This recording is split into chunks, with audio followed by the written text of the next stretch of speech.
already on time to begin our very special session for today. We are so excited because NFI keeps rolling. We keep true to our mission of connecting the Nordics and building bridges to bring in and out innovation, to create global conversation about innovation and of things that truly matter to everyone. Today is a very special day for us because we are discussing a topic that is of critical interest for everybody, no? Not in a gloomy perspective, I think, not like, oh, we are gonna be closed down, but just more in the optimistic and preparation point of view. We want to see from different perspectives. We have startups, we have corporations, we have Greece, and from different sectors, what have we learned so far, and what can we do to build a better future? And imagine what would happen if we would be locked down forever, just to maybe redirect and better prepare for what comes and building a new digital future. Chris, you are the expert in doing digital, no?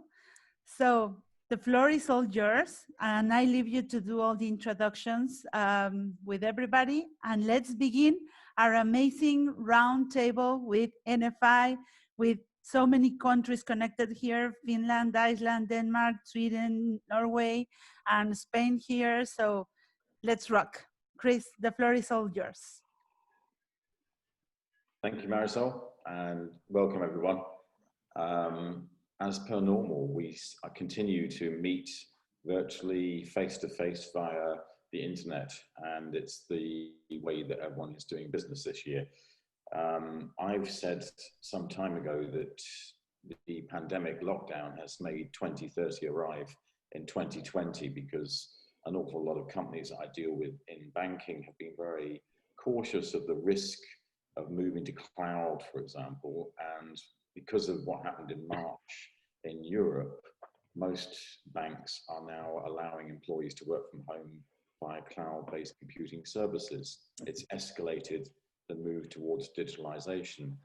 But equally, I make a big difference in definition between being cloud-based and being cloud-native. Because if you're cloud-native, you designed your company to be in the cloud from day one, as though you were born on the internet for the times that we live in today. If you're cloud-based, you tactically have to make that decision to deal with the fact that your customers and employees are locked in at home. And it's not true of every country. As we know, Sweden hit the headlines because it has a very different attitudes towards the way in which the pandemic has been dealt with than those compared with other Nordic countries and the rest of Europe. I've been quite lucky because I live in Poland, and Poland locked down within 1 week of the first case, which at the time I was disgusted about because suddenly they cancelled all travel in and out of the country. But now I look back and actually I'm quite thankful that they took action so quickly. But equally, Poland's been quite lucky as to have several Eastern European countries because they are not the major travel locations for most business and tourist travel going through Europe, which is why I think we've seen much more cases and deaths in the UK, France, Italy, and Spain than we have in many other countries. But I ended up running a workshop via video with a bank in Africa. This is back in April, May. And at the end of the workshop, I gave them the challenge to design their business for a never-ending lockdown. And it was a nightmare scenario, you know, that the idea that this could go on forever. But what I said to them is, it won't go on forever, but we do have to feel that we have to design our business for this situation forever. So it's not that the lockdown will last, or the pandemic will last for eternity, but the business that we need to create is one that has to be designed for this situation for the future. Because we're now doing everything digitally. We're working from home. Our customers are ordering from home. They're being entertained at home. They're educating at home. Everything is at home. And sure, it's changing, but our businesses are changing, or I hope they are. And to find out how they're changing, the Nordic Future Innovation team have put together this fantastic panel of Obos, Fredensborg, Claes Olsen, Norges Grumpen, Swedbank, and Finans Norge, as well as Meniga. And I know my pronunciation is terrible, so I'm English, forgive me. But having said that, I'm also European and global, even still. In fact, I often talk today about the fact that I'm still global, I'm just global local. So that's how we're connecting across the Nordic region today, including Spain and other countries like Poland. But I wanted to begin with asking Daniel Jorberg Siraj, who's the CEO of Obos, about your experiences of what's been happening so far in the last 6 months, and the major impacts that it's had on how you think about your business and your business model in particular. Daniel. Thank you. My name is, as said, Daniel Siraj. I'm the CEO of Obos. And for those of you who don't know Obos, it's a cooperative home builder who's working both in the Norwegian and Swedish market. And at the moment, we're a top 3 Nordic company when it comes to home building, which is our main business. We have about 2,600 employees in Norway and Sweden, so of which 60% is in the home building department. And the crisis hit us quite immediately because one of the first markets to react, besides the stock market, was the housing market. People went unsure, and they went into hiatus for 3 months. So from selling quite okay, we went down to, we were not at 0 sales, but it was not far from that. So a very silent market. We were fearful of what was going to happen in the international economy. We were fearful for what would happen with our production lines. We have factories. Would we get full production stop in our factories? What would happen out on the construction sites?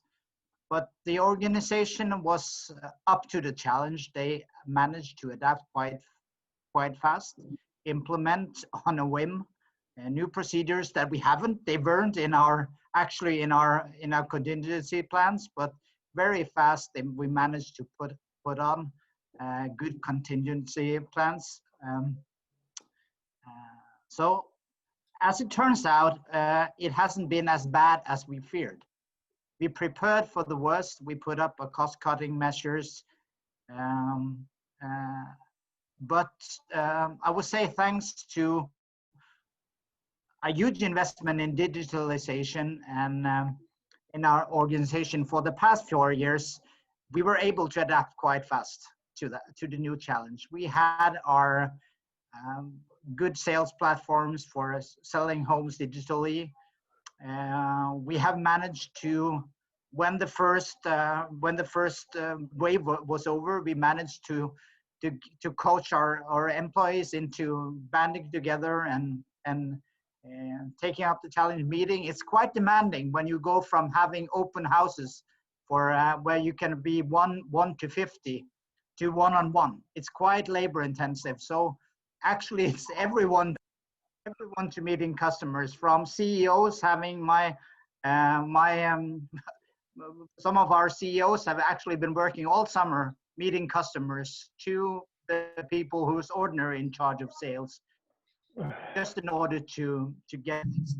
And so it's been interesting. What we see now is that it's something unique. I think everyone in the housing market is quite perplexed with what's happening, because demand has been very strong after those first 2 or 3 months because of low interest rates, both in the Norwegian and Swedish markets. So customer behavior has been not been as expected, and I think everybody is still a bit perplexed, but we're exploiting the situation as good as we can, and fearful, and we have to put up a guard for what we don't see. So I think that's the sentiment. Is this too good to be true? Can this last? Because there has been an actual setback in the economy, which can't be overseen for people are unemployed. We have never, the unemployment rate in both our markets is still higher than it's been, and what will happen in the future. We're also in the commercial, the real estate side, and I think if the one takeout from that is we have to be much more flexible in the future than we have been before. Commercial property market has been very static, putting up big, huge commercial buildings and then filling them with tenants. I think this entire structure of the commercial development side will be influenced by this. But I think I've used my time, so that's a quick point to what's happened up to now. Thank you, Daniel. Good start to our discussion, and obviously in your business, home building, it's been quite an interesting time, and what I've seen from external observation is obviously a lot of people after a few months of being locked down at home going, this place is too small for us, we need to move. So the markets are now moving quite dramatically. Fredensborg is a business that I'm not familiar with, so maybe Christina Kukohovi, who is the Chief Experience Officer, could you talk us through your experience of the past year, and equally a little bit more about your business as well?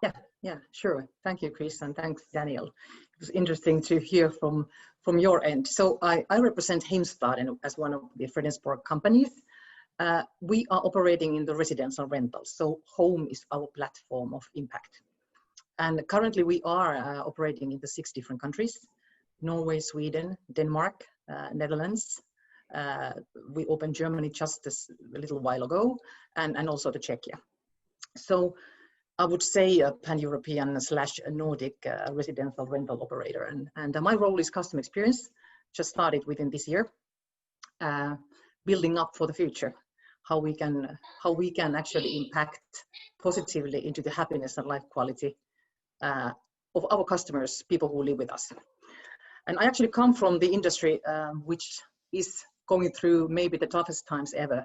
So I was still a year ago in an airline business, so working with experience there. So it has been quite a different experience in the residential rental, which is growing compared to actually my colleagues and my company who I was working with within a year. So I would say that interesting times, because we have actually just went faster within this year.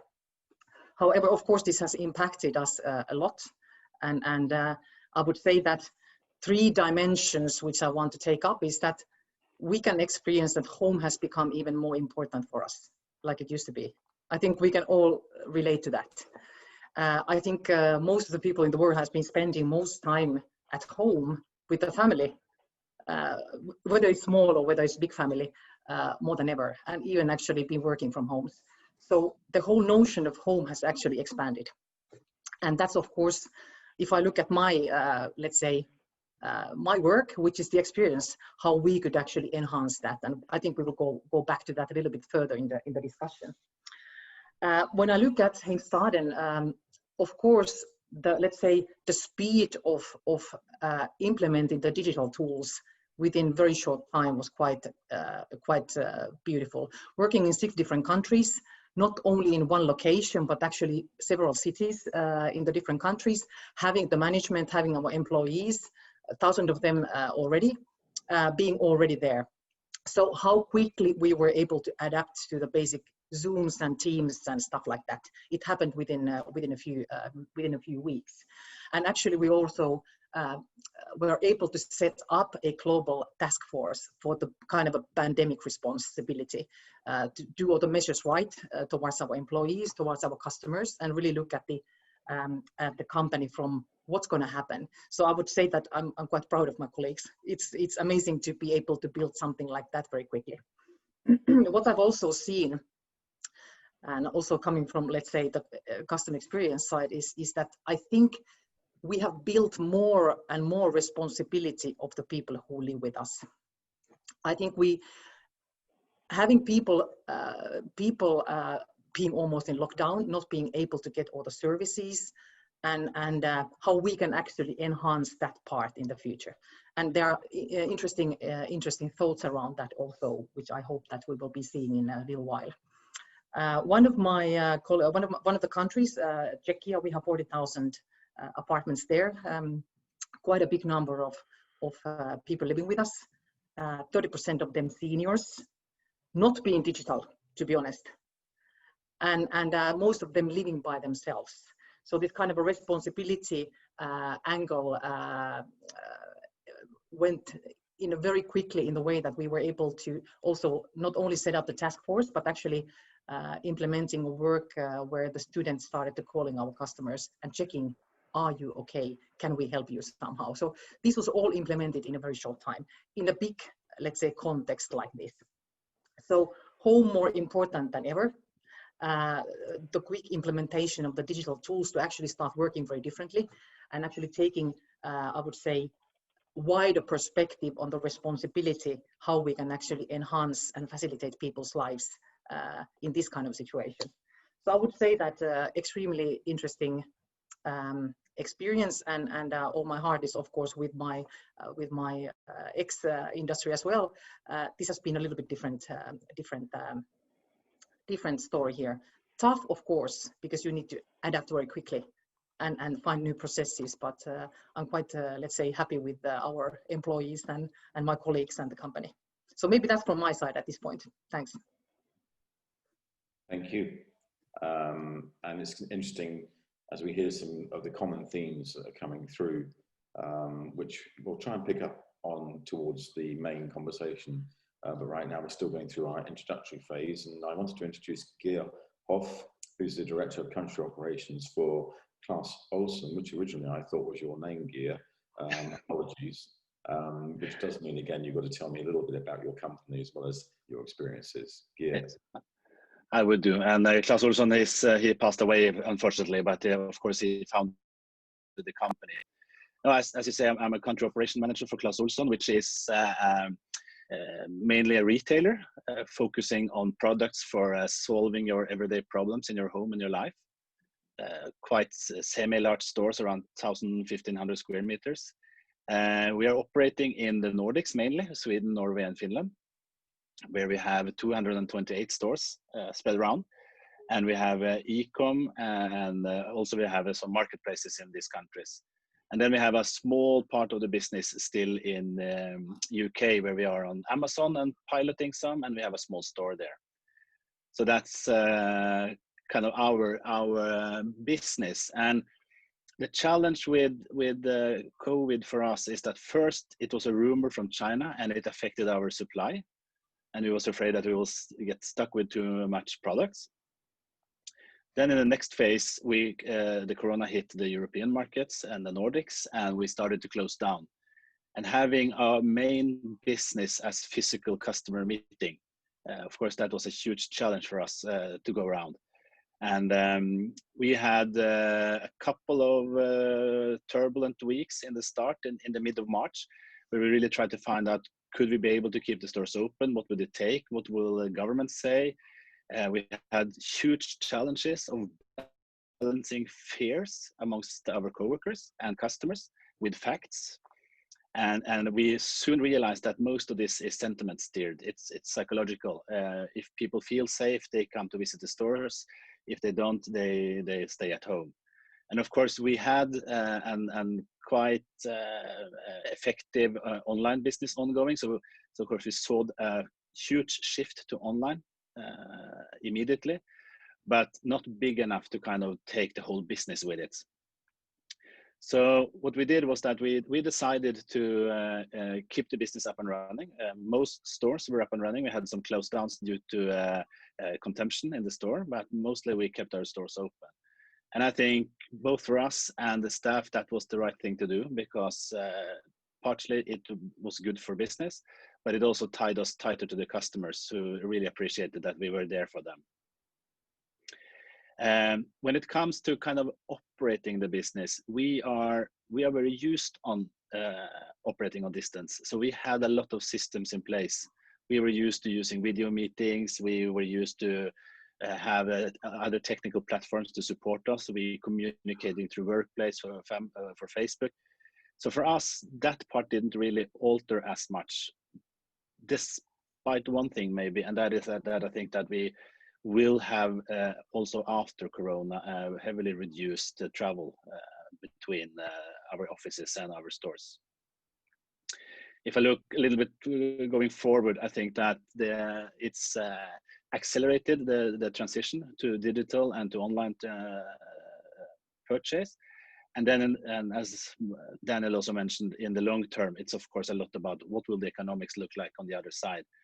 What will people buy and what behaviors would be changed when we come out on the other side. So I think I will leave it there.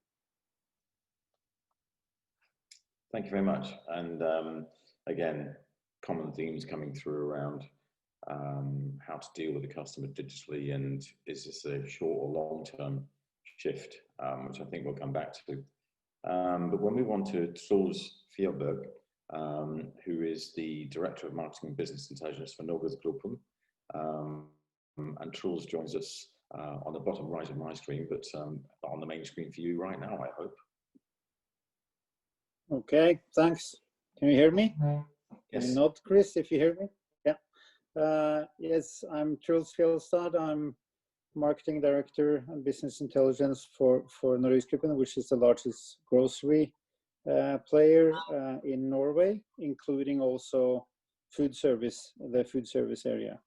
So our role in the Norwegian community is obviously to make sure that all the people have food. So the first week after the lockdown, we had to work harder and more in order to get the stores back in shape. Of course, what happened the same day as the lockdown was that people basically bought everything that was in our stores. So our stores were completely empty.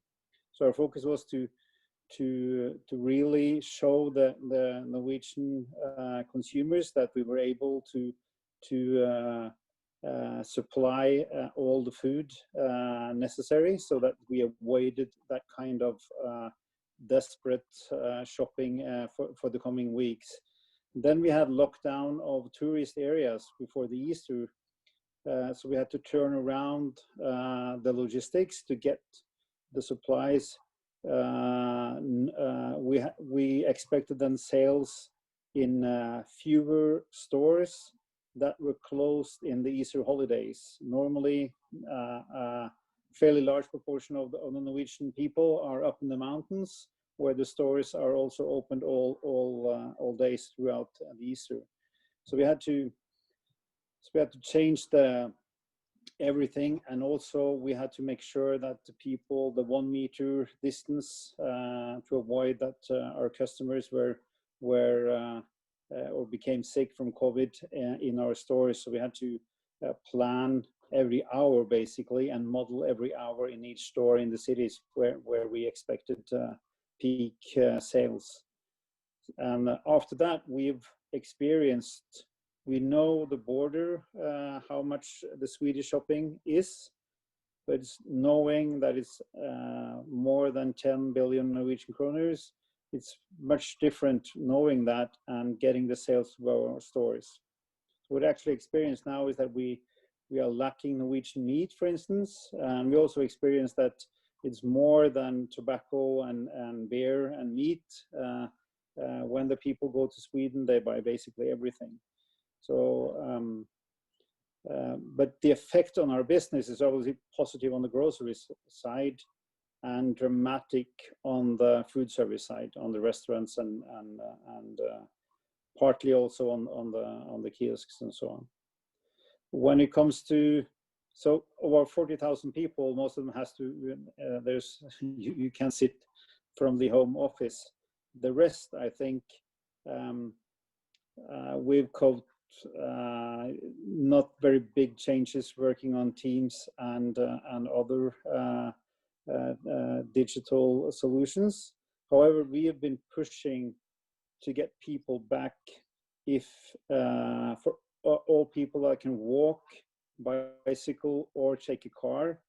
We have been wanting them since the summer to get back in the offices, because we saw that people really need to be social, and it's managers sit in their large houses and they're with good facilities. Many of the young employees are sharing apartments with five former students, colleagues. So we needed to get people back as soon as possible in the best way as possible. Also, the digital team working agile. We're increasing when they worked on teams from home. The production increased for the first couple of months. Then we were struggling. So we have been trying to get them back to some extent. Yeah, thanks. Thank you. I've got a whole bunch of questions I could ask, but we're going to move to the financial industry. And before we move to Swedbank with Tom Lund, I wanted to introduce Judge Ludvigsson, who is the founder and chief executive of Menigo. And during the summer, we ran a Nordic Connection Festival virtually. And Menigo were the winners, along with Pled and Responsive, who were the runners-up. And if you didn't see the interviews I had with the companies, they're on my blog at thefinancer.com. But George, you deal both as a business, obviously with having to face the pandemic challenge, but equally with the companies as customers that you serve who were facing the pandemic challenge. What was your perspective and experiences? Yes, thank you, Chris. No, I mean, and for context, I mean, we are a software company. Menigo was founded out of the last financial crisis 10 years ago. We were pioneers of personal finance management software, and we founded on me and my co-founder's vision that and higher purpose that helping people lead better financial lives.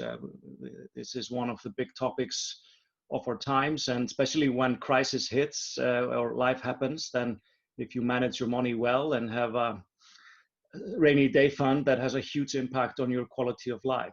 But when we started the company, we figured that the best way for these solutions would be to channel them through digital banking, and digital banking needed to evolve from just a place to transact and do banking into more of a financial coach type application. And that proved to be a good decision. We now have been privileged to work with as innovation partners to many of the leading banks in Europe and beyond. We work with Swedbank and Nordea in Sweden, and we work with Commerzbank in Germany, UniCredit in Italy, and so on. So we've been we're in 30 countries, and we are part of many digital banking projects as one of the suppliers into digital banking. You can say we are helping the banks innovate and compete with the neobanks and so on. So that's a short summary of the company. And what happened now in the spring with the crisis, I think on one hand, I think we are fortunate that that digital banking obviously gone up in importance. I think we see that everywhere. Maybe less so in the Nordics, where everyone was using digital banking before, but like in Southern Europe, volumes were up 20 to 50% in some markets. So if there were any doubts in banking that digital was important, or they should accelerate the increased focus on the mobile bank versus the branches, I think that has been dispelled. So it's accelerated clearly there.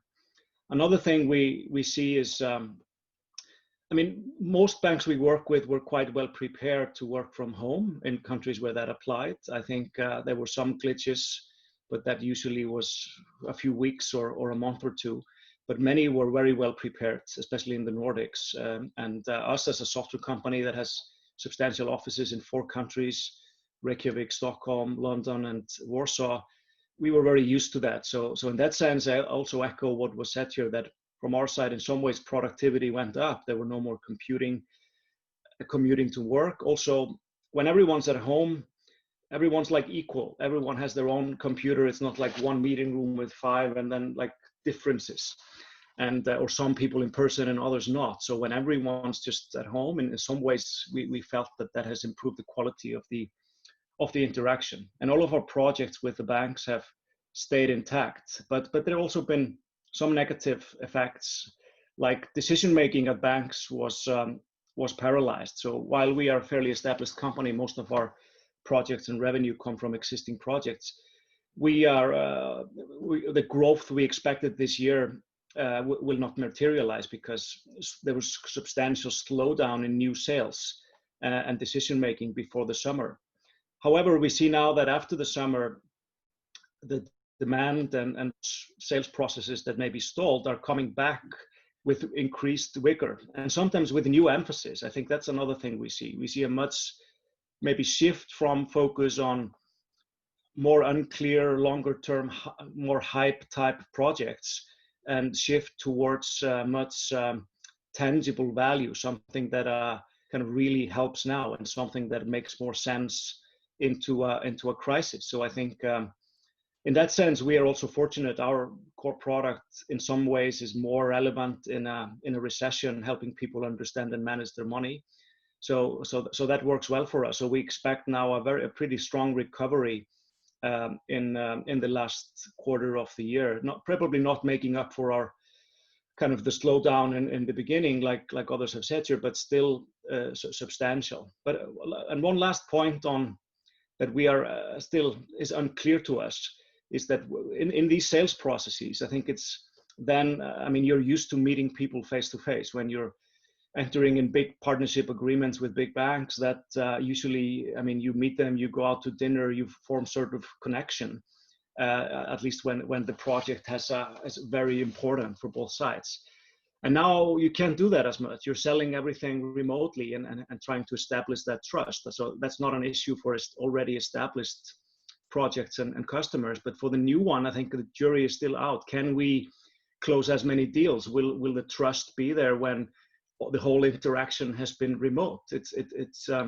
That's something I'm not quite sure about. But I think that's interesting and something we've been thinking about. How can we get those softer things that is harder to replicate through Zoom and in trust building and human interaction that when you can't meet in person? I'm sure that Tom Lund might have a few comments on what you just said. You're running Swedbank in Norway, and so you must have really felt the difference in the way in which the customer interaction is operating.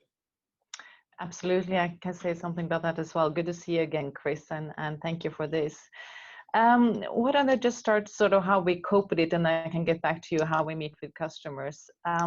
Like everyone else, we had to cope with sort of closing down the office and getting people into their homes and make sure they had the right equipments, because if you have brokers, sometimes just having one screen isn't sufficient. We needed to make sure that everyone had everything they needed.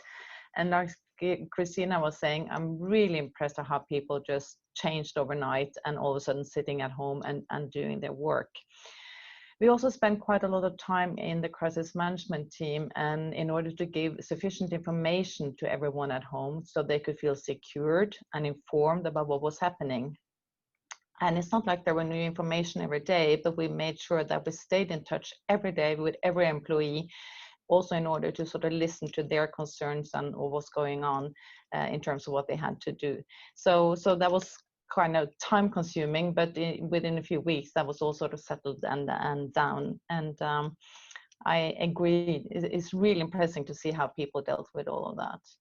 And then the second thing we had to address was the customer, of course. And Swedbank being the largest bank in Sweden, in Norway, we're mainly dealing with the large corporate and institutions. And what happened was that all the large corporates sort of came running to the banks asking for financing, because they remember the last finance crisis when the banks were running out of capital and liquidity, and they were fearing that was going to happen again. And also they were sort of uncertain of their own liquidity situation due to the uncertainty of the future. So I think we dealt with some 100 billion kronor in requests in Sweden and Norway and Finland over the last or the next couple of months that happened. And we had to sit down every day in a management forum to decide who are we allocating the capital to, because we were uncertain about the future as well, both in terms of what happened to the companies, but also our own situation. You know, it was, I had to say, it was some scary times. So a lot of work, but I think we managed well, and all the banks were, of course, well capitalized and had a lot of liquidity, so there wasn't a problem. This all happened, and of course, for private persons who came to the banks, especially then in Sweden, to ask for not or delaying all their installments on their loans. The second thing we had to do was to re-rate all the customers, because rating the customers, and then we had to allocate capital accordingly. And with the uncertain future, we could see that many of the corporates were probably going to perform poorer in the future. So we had to re-rate the companies and then also allocate more capital, which again cost the banks quite a bit. And the last part we have been doing as well is looking at all the impairments, because we all know which industries are suffering the most from this, and we had to adjust impairments, and we can see that for all the large Nordic banks, that impairments increased quite a lot, some in Q1 and some in Q2, and in Q3 I think we're going to see a more equal impairment situation. So a lot of work on that, and also time consuming, taking care of the employees and then the customers. And then I would say now we are sort of in the third phase, where we see that this is going to be the situation. This is how we're going to work maybe for the next 12 months. Meaning that some of us have to stay home. We also try, as you did in Norgesgruppen, to have as many people in the office as possible, because I think that is good as well.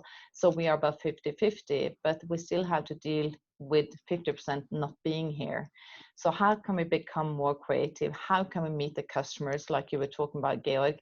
How can we, because we're also out here winning new business and new customers, and how to create that relationship that you so much easier do in person.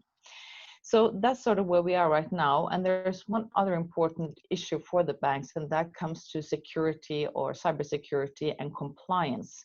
Because as we talk about, some people live in apartments with other family members or friends, and they're sitting with their computers open with access to the bank's networks, or they're having discussions about transactions going on. And how do we ensure that the same security rules and the same compliance rules apply at home as in the office? So those are some of the issues and discussions we are having right now.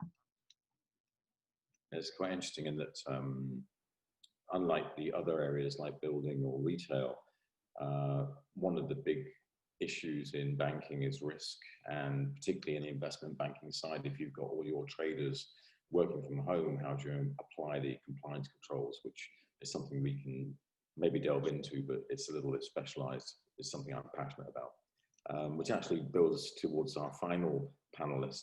I'm sorry to have left you there so long, Ida, waiting for us to talk to you, but last but not least is Ida Krutzer, who's the Chief Executive of Finance Norge. And again, maybe you can tell us a little bit about what your business does and how you've been impacted. Thank you very much, Chris. And Finance Norway is the industry federation for banks, insurance companies, and asset managers in Norway. So we have around 130 banks and another additional 100 members being insurance companies and asset managers, mostly institutional investors. Altogether, they have total assets of $1 trillion. So it's basically the financial services market in Norway.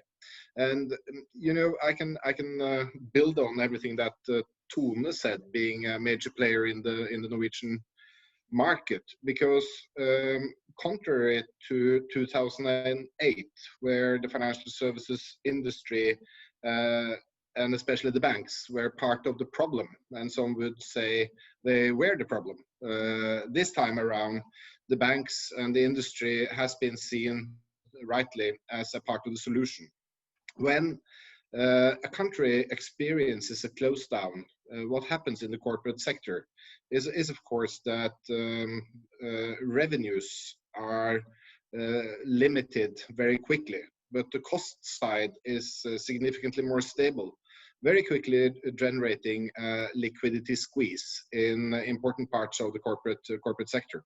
And I guess that is really where the industry, the financial services industry and the banks were asked to play an important role in an early phase.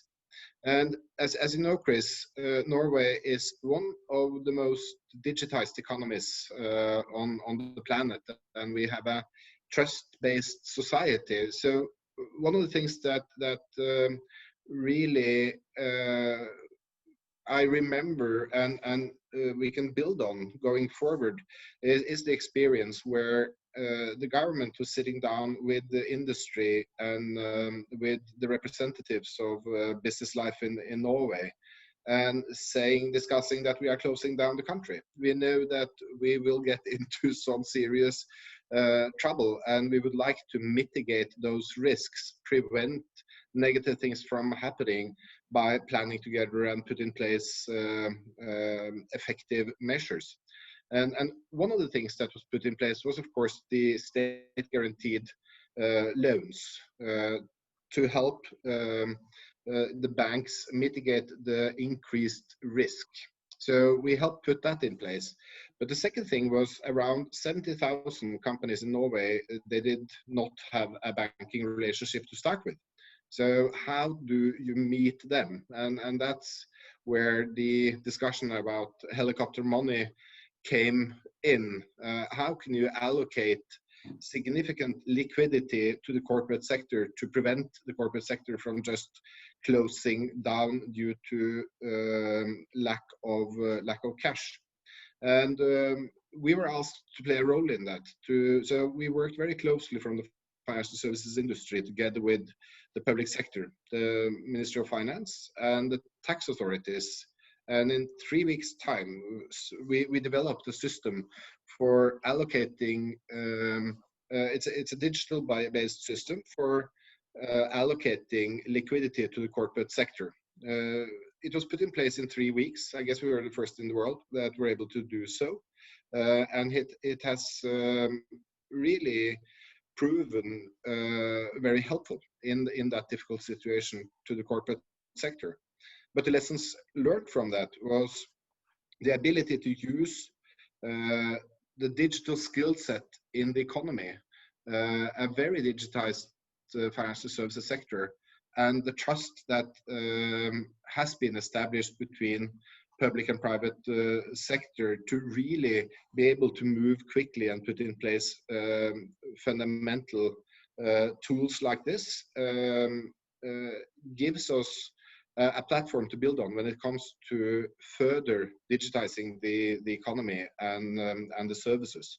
So I guess that's a very important lessons learned from this phase. And it has been clear to everybody the role that the financial services industry plays in the economy. And we have opened up lines of discussion with a lot of other industries in how to work to mitigate risk, to build resilience, and to increase the effective communications going forward. In the phase we are in now, as Tone said, it's a number of issues, and we can revert to that later in the discussion. But obviously, we are moving from a phase where liquidity was the key question into a phase where solidity is increasing in importance. Due to the fact that the pandemic is not walking away in the short term. And that is what you're really alluding to in your question, that some sectors will benefit from this and some sectors will really be hurt by that fact. And the ability to transform is key to the survival. And we see that the banking sector is a very important partner and part in that transformation. And we are very, very eager to play that role in a constructive way. Thank you. And we now all know each other. We're all here on the panel together. I've got a free-form moment where we're going to just talk for a little while openly. And what I wanted to do is to delve into a couple of areas. And if any of you wanted to raise a point, then just raise your hand or whatever. But I'm going to start with a question directed towards, in particular, Geir, Christina, Daniel, and Truls, in that a lot of people are discussing this crisis and saying it's going to be a new normal. Is the new normal the same as the old normal, or what's going to be different with the new normal? And maybe, Truls, I'll start with you on that one, as you're a grocery store. Is this going to be a permanent change, or are we just going to go back to the way it was? It's kind of hard to to agree with yourself, or myself at least, whether I hope or I believe. But I definitely hope that this is not the new normal. But I also believe that that the human being is a social animal. And we saw it this summer that we will normalize a lot. So what we believe is that it's going to take a while before we see the traveling. It's going to take a while, or maybe never. We will see the traveling between businesses for a 1 hour and 2 hour business meeting to fly over to Stockholm or Copenhagen. It's probably going to be less of that. But we believe that people are going to go to Sweden to do their grocery shopping if it's cheaper there very soon after it's opening. So some minor differences, but we do not know. We do not believe that this is going to be the new normal. It's definitely going to be different ways. It's going to be easier to stay at home if you have sick kids or just a plumber. That has been doable before, but that's going to be the new normal. But I do not think that we're going to have 50% less offices, and the main way of working is from home. But it's also a hope, because I really think in retail, at least, you need to build culture between your employees. That is going to be tough if everybody is working from home. Geir, as your business is quite similar, I mean, are you seeing Carl Olsen looking at wholesale shutdown and moving to complete online? Do you think this is going to be permanent change or just temporary? First of all, Chris, I think that that question was on our table long before the pandemic, and it's a little bit looking into the crystal ball of retail, saying that what will actually retail look like in a number of years, and I don't really think we know. But that shift started many years ago, I think. The interesting thing is that if we had been sitting here for a year ago, I would tell you something about our expansion strategy, saying that we will be inner city, closer to where people commute and travel. That turned upside down in a couple of weeks this spring. And now the inner city stores are the ones suffering, while the big boxes outside the city, which was kind of on a death roll, are now the ones that are blooming. And we, at least we have discussed internally that let's not make 6 summer months strategy change.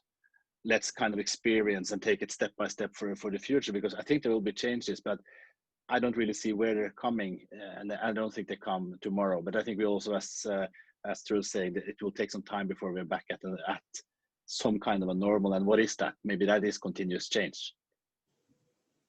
Yeah, and I think that's a key point, which I was touching on earlier, which is we are all still globalized, but from our desks at home, and that's why the main street, which was dying, has come back with a strong vengeance during this crisis. Because that's where you go. You know, you don't want to go to a big shopping mall or where all the other people are. And Daniel, we're still going to need to buy houses, so that's still a physical transaction and physical things. People still need a place to live, and people still, and some might need more space or 2 spaces or whatever. But I think what we're working a lot with is what will happen with. As a spin out of this, we are working continuously with our business models on how to sell homes, because I think there'll be an increased affordability issue. We had to, for instance, we are closing a factory in the northern part of Sweden at the moment, where about 90 of our employees, industrial workers, are being laid off. I think a lot of sectors will experience less purchasing powers, so there will be a greater divide in our communities in the future. So I think from our side, we are putting a lot of effort into bridging that, because a lot of people have increased spending power with lower interest rates, but a lot of our people in our cities will actually have a decreased spending power. So we have to think a lot about that. That might be the biggest challenge for the community in the years to come. So that's where we are putting effort. I think from a business side and to solve our internal issues, I'm not so concerned because we have managed to adapt before. A strong organization often have a strong culture, and we have a lot of good people inside, and they will be able to adapt. And if we allow the discussion to go on without having prejudices about, I think that I would like as many people as possible to be back at the office, but I know many of our employees, they want a greater choice. So I think you have more of a hybrid organizations where a lot more people are sitting at home at part of the days, part of the week, but the workplace will still be the center of our business, I think. So a short point from my side.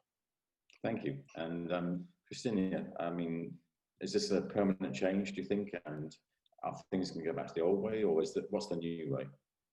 Yeah, I can kind of agree with my colleagues there who already spoken, but I wish this is not the new normal as such. And I believe that as long as there is life, there's travel, and there's a need for social interactions. And of course, this type of crisis, as this pandemic has kind of put in our face, it just makes some things easier for us in the future through the new tools, digitalization and so forth, and maybe just give us more time on something else, which hopefully end up in innovations, which will hopefully, being a little bit of idealistic, also end up in the goodness and kindness within people, as we are able to spend maybe more time with the close ones. So I think there are several notions on this. So I think there's always an opportunity on crazy times like this, but it takes a little while to kind of put yourself into that picture. What do I believe in, and what are the meaningful parts for the future? So that's my maybe take on that, but maybe just following a little bit of the living part. I think it's I'm sure that we will be working more from home, and for us it of course also means that how we can conceptualize maybe our living a little bit differently, because most of our portfolios are in the urban areas and they're rather small. So how you actually enable people to transform even their one studio home to something which you can, let's say, have a free time, not feeling at work. And actually when you start working, you can kind of transform the overall atmosphere to something which is more like, today I'm working, or now it's my working time.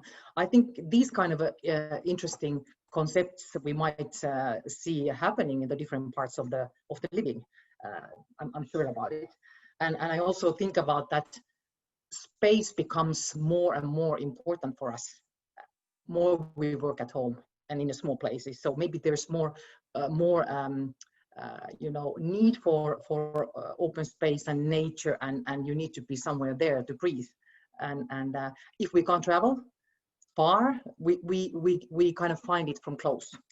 So they are kind of interesting notions. So let's hope this is not the end like it is, but let's take the best side of it. I hope we see the opportunities here as well.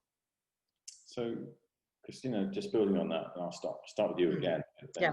Lund and Ida.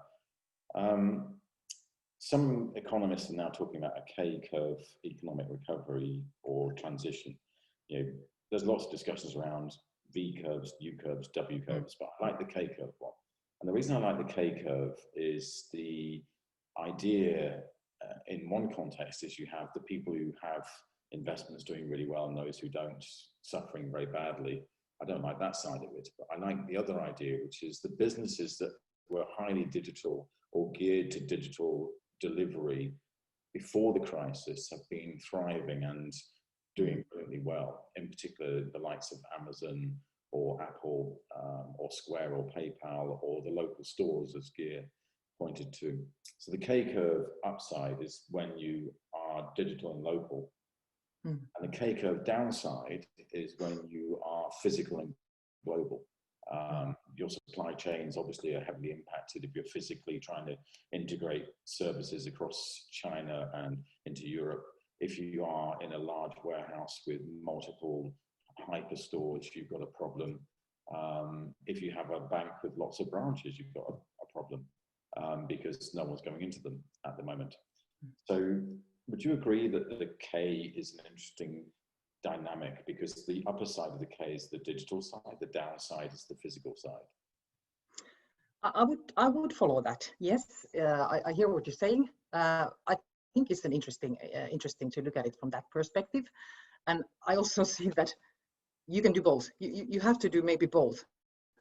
Some parts of our industry and our business and the contacts and the processes, they will be fully digital, and we can still, let's say, learn from the best ones and be quick adaptation on that.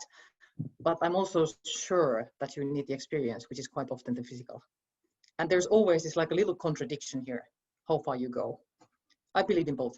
Good. So putting it maybe more in the context of a bank, Swedbank, Tom, have you discovered that you've changed strategically your own thinking around that digital physical balance? Absolutely. First of all, I used to be very old-fashioned when it comes to working at home and saying I didn't like it at all. And so that has changed 100%. And I fully trusted people who stay at home and work. So that's sort of from the good point. So what we see is definitely we're going to travel less, no doubt about it. We're going to work more from home, and we are going to be even more digital than we are. I mean, looking at all the solutions that we're using today, they're all there. We just didn't use them. And also in the meetings, we also experience more sort of equal power between the different people, like was mentioned, because we are in a different frame or working in a different way. So I definitely think we will do that. And we're already now looking into how much less we're going to travel internally, especially. And I like your K-curve thinking, because that's also good for the industries that we're working with, the companies. We see some companies are going to do very well because of the situation of pandemic, because if you're in healthcare or if you are in IT and other industries are doing well. And then there are obviously other industries that are suffering, bad. And we need to work with both of them as well to make sure that we take care of that. But just one comment when it comes to working at home. So I just discussed with my IT people back in Stockholm, and what they're saying right now, what they're looking into is like, what do we lack when we're home? We lack creativity, inspiration, motivation, and so on. So they are looking into sort of new facilities where you come together for workshop, for problem solving, and for those kind of discussions. And then maybe you go back home and you do your admin and operational kind of work. So you split it between, and thereby looking into you guys who are working in the office areas, like you need to provide offices where you can be more sort of creative and social, and then you sort of have your workstation back home. George, you were going to add to that. Sorry?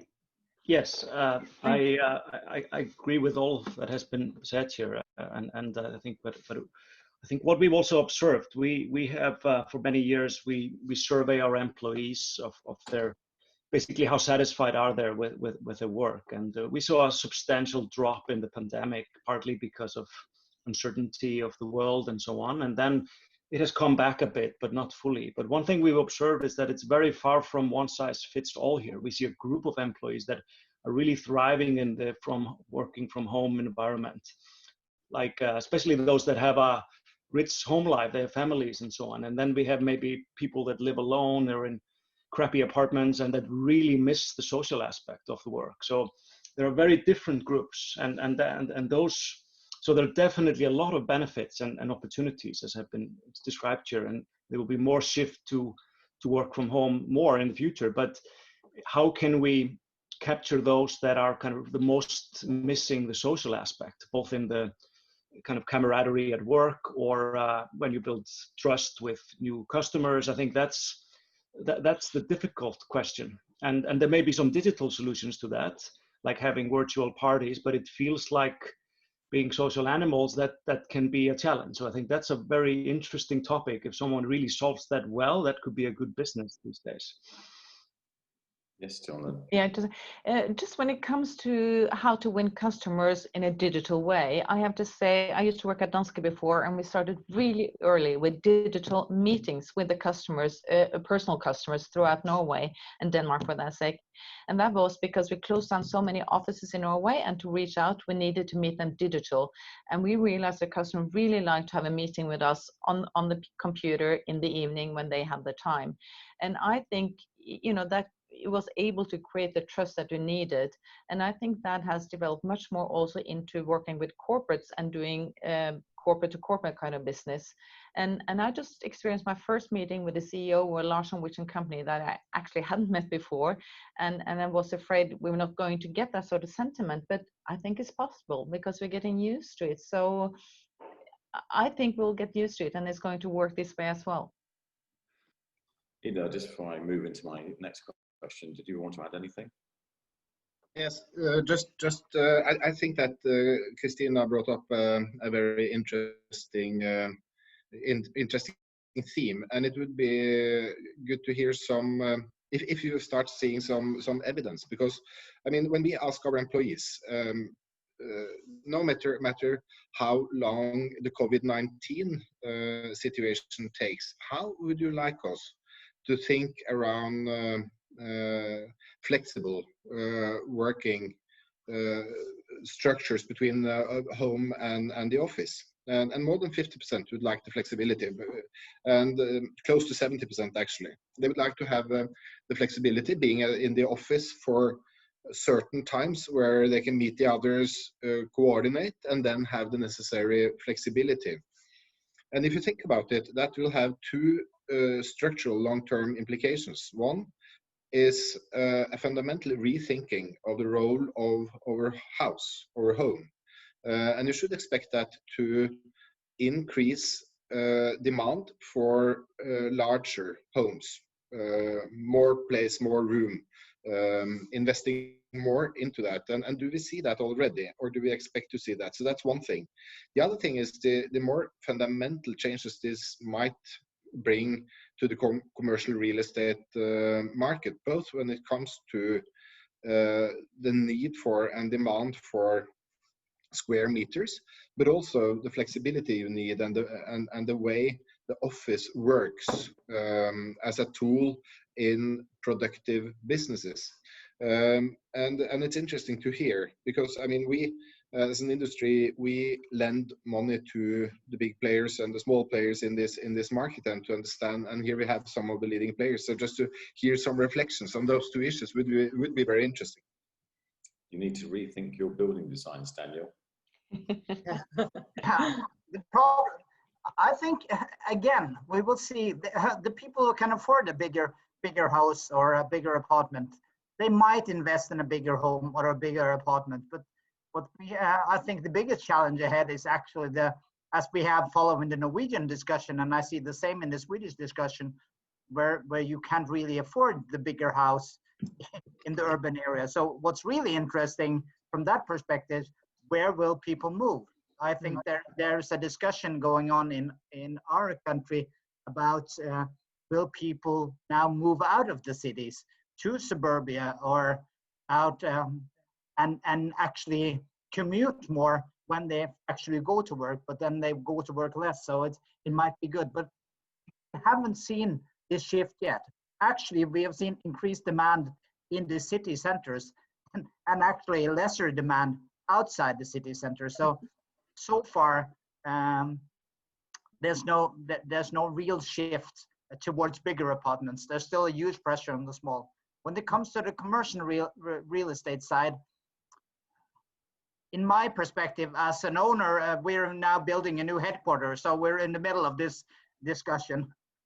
And what we see now is this hybrid office is actually more space demanding than the former office. If you look back 1 year ago, the trend was towards flexible spaces, less and less square meters per employee.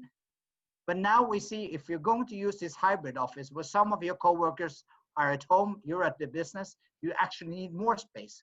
You need more space for meetings. You need more space for personal space for your one-to-one via Zoom or Teams. So I think actually the need for office space will not go down, but it will be different. And we are looking at the moment at a very interesting concept together with Router and some other, where we are relocating small, medium-sized co-working spaces around in the suburbs as a way of bridging the home office question, because we see that will be difficult for very many, but to actually having remote your own space from home, but not at home, but at your local shopping center or our former industrial building, diversified around where we have. So the first takes on that is it's hugely attractive. We have talked to a lot of employers, and they're very interested in actually subscribing to such a solution in a way to meet their employees' need for more flexibility. Yeah, I just want to reflect a second. Sorry, Christina, go ahead. Maybe I can continue with Daniel a little bit, because it's the same stuff what we are kind of looking at. Totally agree with you. I think we will see if there will be a shift. It takes a little time. I think what's the evident only now is that people who can afford it, they've been looking for this like cottages and cabins, as they can't travel. So it's more coming from that segment maybe. But I think it is the shift itself. We will see how we conceptualize the urban small homes maybe differently. That's an interesting question. Or how do we conceptualize the commercial spaces to something which we can be a little bit more, let's say, transformative if needed. So those maybe are the trends which we will see. That's my kind of a take on this. Yeah, I was going to reflect and step back a second on a higher level, because I see survey after survey talking about the future of work, and the jury is pretty split in every survey between it will go back to office life versus offices are dead forever and we won't ever go back to the office. But I think that the macro discussion, which I haven't seen much discussion about this, and I've been interested in all of your views, and I'll probably start with you, Gia, because your business is particularly an area which is impacted by this, is the work-life balance discussion. And the fact that, you know, these days, I don't know about you, but I feel my work and my life is pretty blurred. You know, what's personal is work and what's work is personal.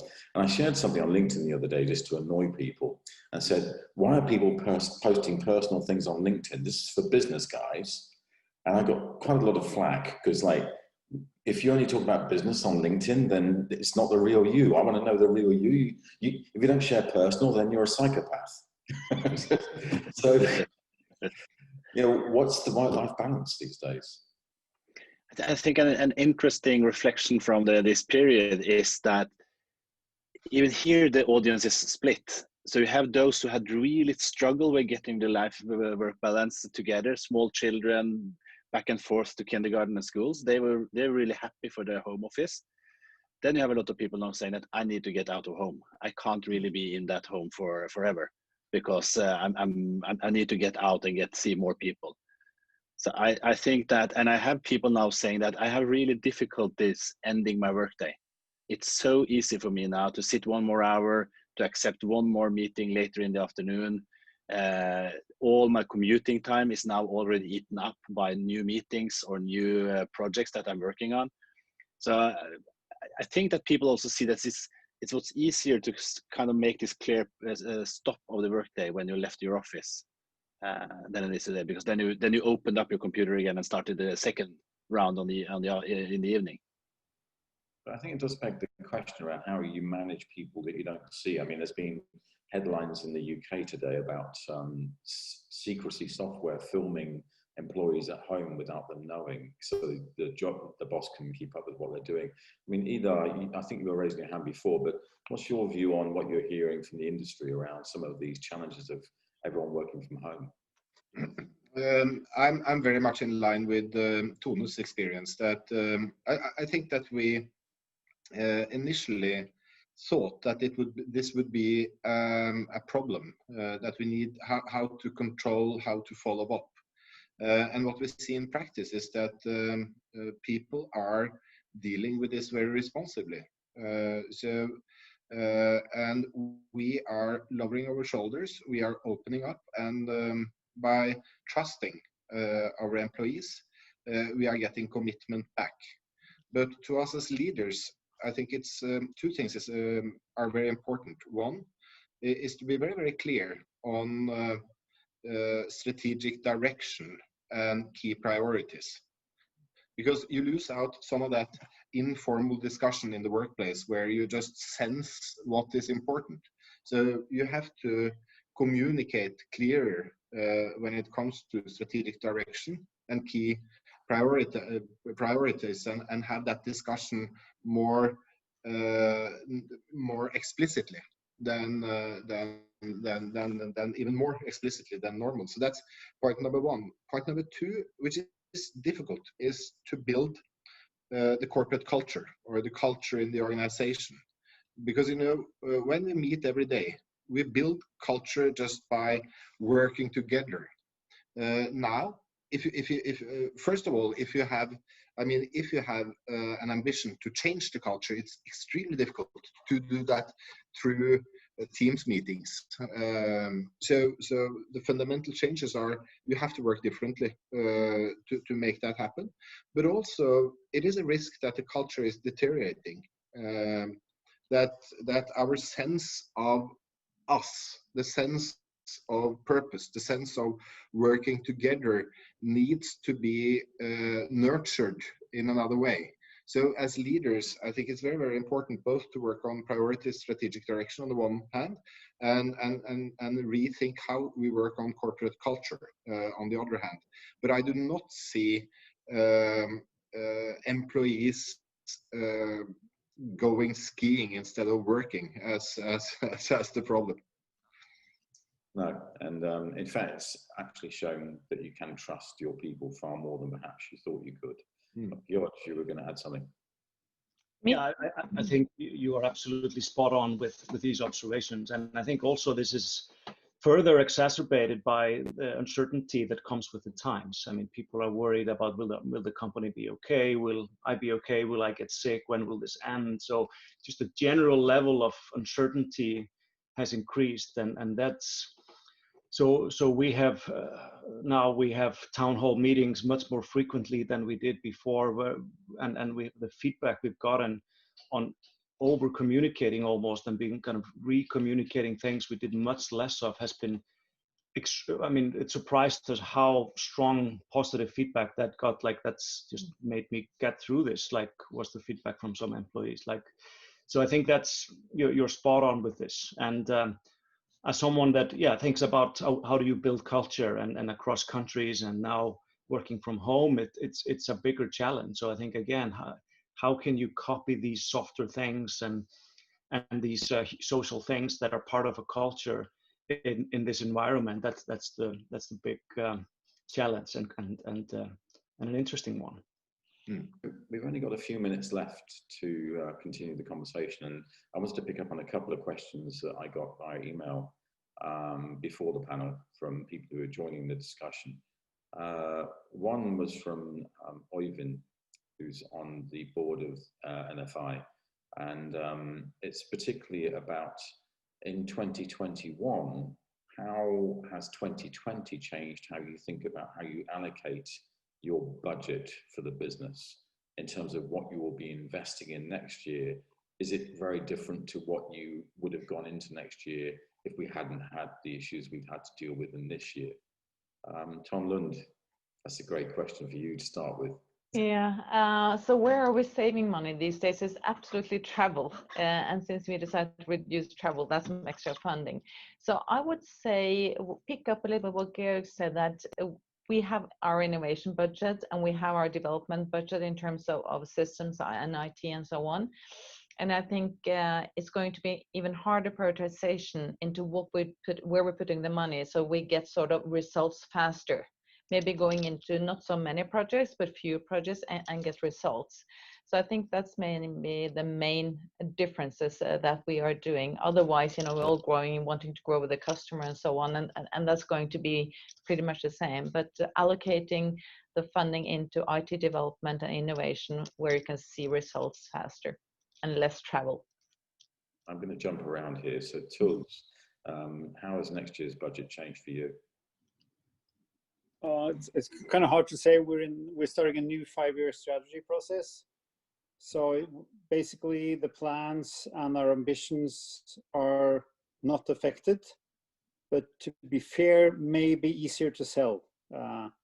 The way and our goals and ambitions for innovation and digitalization, but not really changed. Gear, has yours changed? Yeah, somehow they have changed, and they are kind of increased what we already were doing. So we have some investments in. We saw early, as I said before pandemic, that we need to get closer to the customer's home. So we invested in corporations with online groceries to bring our products closer to the customer. And I think we will increase those kind of corporations to get closer to the customer, because we think that for the future, that will be the most important part, getting closer to the customer and hopefully into their homes, which we're also trying to do. Yeah, the customer focus is an interesting point, because in digitalization, the customer obsession has to be number one, whereas in the old industrial structures, the product focus was far higher for many businesses than the customer focus. Yes, and then we were coming from a distribution model. It was a number of stores that was counting, and now it's the number of customers you can accrue. Actually, that's the main part. But I guess, Guy, just a comment is that this is what I mean with the plans were there. So it's easier to sell internally and to get everybody on board. So it's for some reason there's some good things about this. It's accelerating the changes we need to do, but the plans were probably there. Yes, I agree. Daniel, any changes to your budget allocation 2021? No, actually not. We set forth on a new strategy which we're implementing from next year on, and actually I think we're actually ramping up a bit. We during this phase, as the housing market has been stronger than we expected, I think we'll be more on the forefront of what we are putting more investment into new projects. We already had in place quite a big investment budget on the digital side, but I agree with Tone. We are prioritizing our investments more stricter now than we did before. I think there was more room for new ideas with a bit less sound business case before the pandemic. Now we have to see value more readily than we did before. But I think that's good. I think it's in a way sharpened our business acumen a bit. I think we have to counterbalance the option to fail movement. That's maybe gone too far in some aspects. Christina, anything changed for you? Not really. Our ambitions were set before the pandemic. And it is about really building up the foundation for the future, which is the international residential platform, and it needs a lot of work. So there will be a lot of effort on that. However, I think within the functions itself, there might be prioritization changes, because we have learned something from the customers, and we totally believe that in order to be better with them, we have to maybe prioritize and work more quicker with some of the projects. But we were quite settled and continuing on that road. George? Yes, I think considerably, and I echo what Daniel said. I mean, changes like this and looming recession, and I mean, that cleanses the mind and focuses and gives you more discipline. So I think in our case, I think we are now, there's been a definite shift to more shorter term value and profitable growth as not just growth. I mean, we're a venture funded company where growth is really, really important. But there's a clear shift both from our owners and also our customers, the banks, to focus on tangible value in the short term, not a 3-year kind of pie in the sky project. So I think that's a very notable shift that is healthy in many ways. So there's a lot of good that comes out of it. You can clean house a bit of those things that maybe were too risky, I think. And there's, I mean, we don't know how deep of a recession or environment we are facing. The uncertainty has come down, but not fully. There's still substantial uncertainty. So I think that's also a case for being more careful than before. Ida, anything to add? Yes, when it comes to our budgets, it's very much like you all have shared, travel down. When it comes to up, we are spending more on building competence with our employees, using every opportunity to prepare them for change. But if you allow me, Chris, just to share 3 themes for the financial services industry in general and the banking industry for 2021. That should affect at least priorities. One is payments. Libra has said that they will launch 2020-2021. We don't know, you probably know more than most if it comes before or after Christmas. But I mean, Libra, they came off on the wrong foot. They have refocused and will come back, and it will have fundamental impact. 80% of all central banks globally now are preparing their central bank digital currency projects, and it has the potential of affecting the banking sector. This will be one of the themes that will be discussed, and everybody, me including, and our organization including, will be on the learning curve. The second part has to do with electronic ID and electronic signature. When countries, economies are digitized, we need a secure, trustworthy electronic signature. And everything that has happened so far has been based very much on technology. Now you have the legal guys coming with new legislation. So we have conflicting legislation that affects the usability of electronic signatures being introduced in Norway now, very much based on developments in EU. It will be a big theme for 2021 and probably the next years. That will have fundamental impact on our ability to accelerate the digitization we would like to see. And the third thing is to really use the opportunity to further develop and accelerate the digital cooperation between the private and the public sector. I mean, we have huge databases being unused today because we sit in silos. We have some very, very strong examples where we are able to bring down those silos and release fantastic potentials for increased efficiency and reduced cost.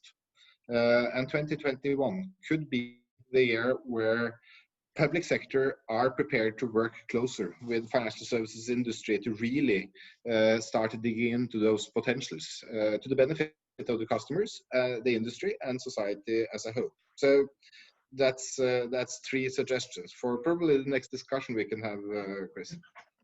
Nice one. And almost a good way to conclude. But to conclude, I'm going to ask you the left field horrible question, which you didn't know was coming.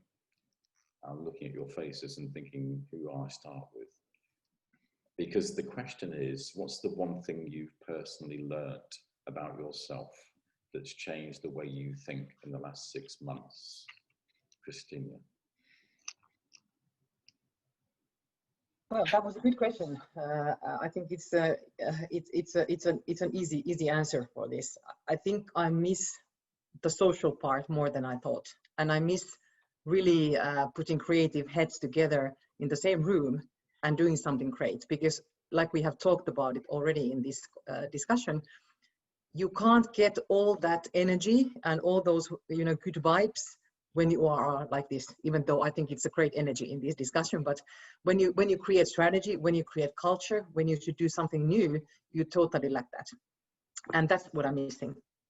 Great teams working together in the same room. Yeah. I actually have 2 things that I've learned. One of them is the small thing about going to work in the morning and really see a lot of people on my journey to the work. I think that's from a personal perspective, it gives me some new energy and the feeling of being around people. Then I agree that having this sitting together and solving together and being in the same room and sharing the same kind of atmosphere and the problem solving is something that I've missed and that I still is not really back yet either. Ida? I have surprised myself when it comes to the ability to change behavior. I thought I was super conservative, and I like change as a concept, but not when it's not when it's personal. But the ability to change habits and both use digital working tools, work from home, and it was easier and it happened faster than I expected. So that's one lesson learned, and you know, we see that the ability we have as a society to transform when we need to and we want to is significantly stronger than we expect. And the second thing is exactly what Christina says: the importance of the social relationships and the interaction, both personally but also when it comes to professionally. It's easy to underestimate the importance of that. Jules? Yes, so yeah, two things. I think on a professional level, it's another reminder that we have like our certainty or expectation about the future of an illusion. I mean, there's always something big that happens in the world. Sometimes it's war, sometimes now it's a global pandemic. I mean, and that means build bigger buffers and be prepared for change. I think that's one thing. But on a more personal level, I mean, I've been, as a technology entrepreneur, traveling every other week for 10 years. And now when I haven't been doing that, I'm sleeping better, I'm healthier. So in a way, I've had positive effects. Or I mean, I knew to some level that my travel wasn't necessarily healthy, but now I see that. And I have a 7-month-old at home that I see every day. And so it really has, in that personal level, affected me positively. So I will think really hard about the boundaries I want to set on travel when it resumes. Jules? On personal level, it's a bit opposite, I'm afraid, compared to Idar. I've learned about myself that I'm really into my old habits. I've only been at home for 2 or 3 days since the lockdown. I've had the ability just to pop in the car and drive to work and take the elevator up into my office. I've been working on the same digital tools, but for me, yeah, I guess I've learned that it's really important for me to get out of the house, into the office, meet people, even though there's less people. So sorry to say, I'm a bit old-fashioned. Donlund? I would say I'm a bit of both. I learned a lot how I also can become digital, which is great. And I also love to be and have been able and been most of the time in the office. But what I have learned on a personal level is it's absolutely possible to slow down.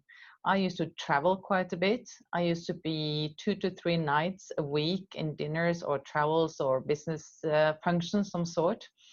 And I don't do that anymore. And then have more time for strategic thinking, more time for the employees, and more time for reflection. I think it's been really good for me. And also on a personal level, spending evenings and eating dinners at home has been great, more time with friends and family. So I know it's going to change a bit back, but how can I ensure that I take the good things, the time for reflection and employees and so on with me when we get a little bit more back to normal? And Daniel? I agree with Tone. It's been a good time when it comes to less time for traveling and dinners. I think my wife and my children has appreciated that a lot.